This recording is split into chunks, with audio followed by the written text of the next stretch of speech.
Coming up on 5 Minute News. Republican fake whistleblower charged with arms trafficking. UN warns Sudan on brink of civil war. And records broken in Canada wildfires. It's Tuesday, July 11. I'm Anthony Davis. A fake whistleblower who has repeatedly accused the Bidens of corruption has been charged by the Justice Department with arms trafficking, acting as a foreign agent for China, and violating Iran sanctions. Gal Luft, who is a citizen of both the United States and Israel, is accused of paying a former advisor to Donald Trump on behalf of principals in China in 2016, without registering as a foreign agent.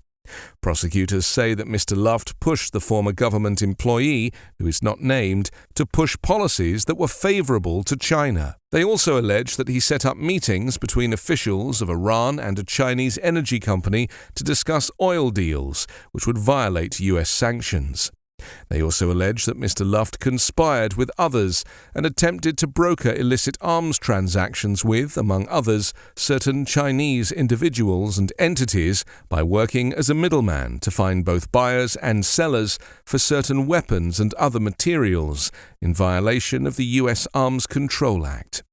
Specifically, prosecutors say he attempted to broker a sale of anti-tank weapons, grenade launchers and mortar rounds to Libya by Chinese companies, and also pushed to arrange for the United Arab Emirates to purchase bombs and rockets, and for Kenya to acquire unmanned aerial vehicles capable of striking targets on the ground.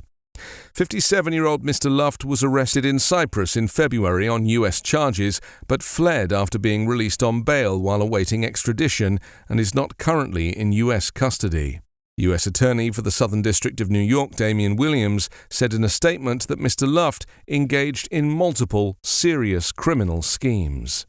Kyle Herrick, the executive director of the Congressional Integrity Project, said in a statement that the case of Mr. Luft shows there is nothing more corrupt than the lengths MAGA Republicans will go to preserve and expand their own power, including consorting with other corrupt actors, even alleged spies, for the Chinese Communist Party.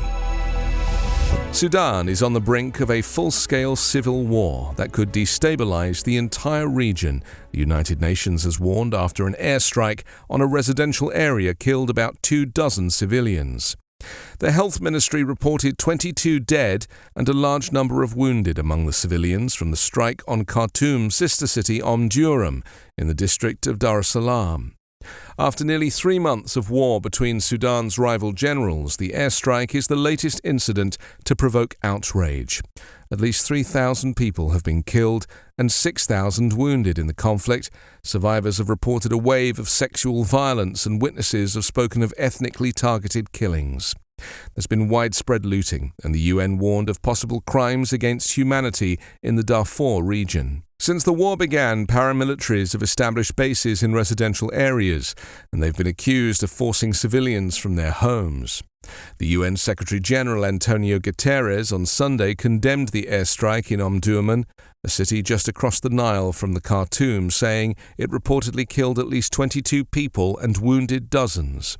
Guterres remains deeply concerned that the ongoing war between the armed forces has pushed Sudan to the brink of a full-scale civil war, potentially destabilizing the entire region.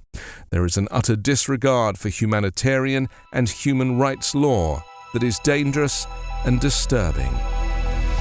Wildfires raging across Canada have already broken records for total area burned, the number of people forced to evacuate their homes, and the cost of fighting the blazes, and the fire season is only halfway finished.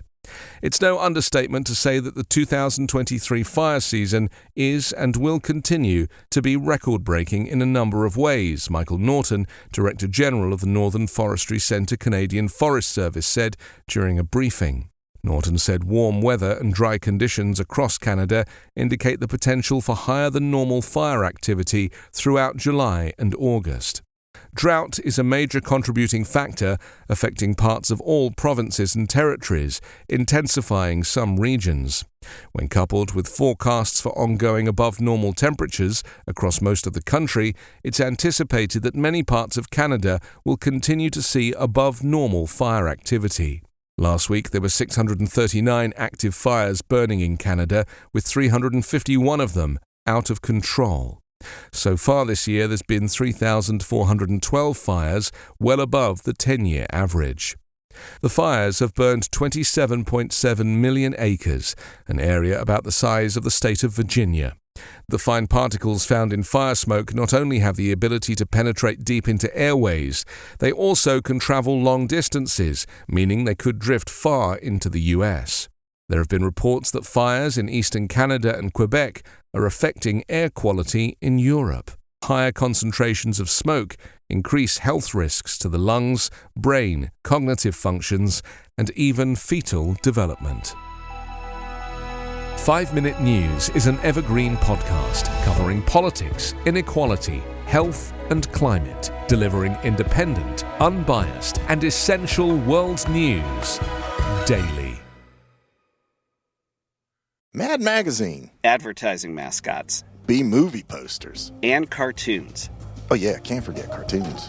If you get the funky connection that ties these pop culture gems together, you'll dig Two Designers Walk Into a Bar. See, we're a couple of creatively curious pals living between the bookends of grand museums and dive bars. Hey, you know the place, the sweet spot where highbrow and lowbrow become drinking buddies. So join our barroom chats as we talk influential work and uncover stories of how the familiar became iconic. Think behind the music for the stuff we love.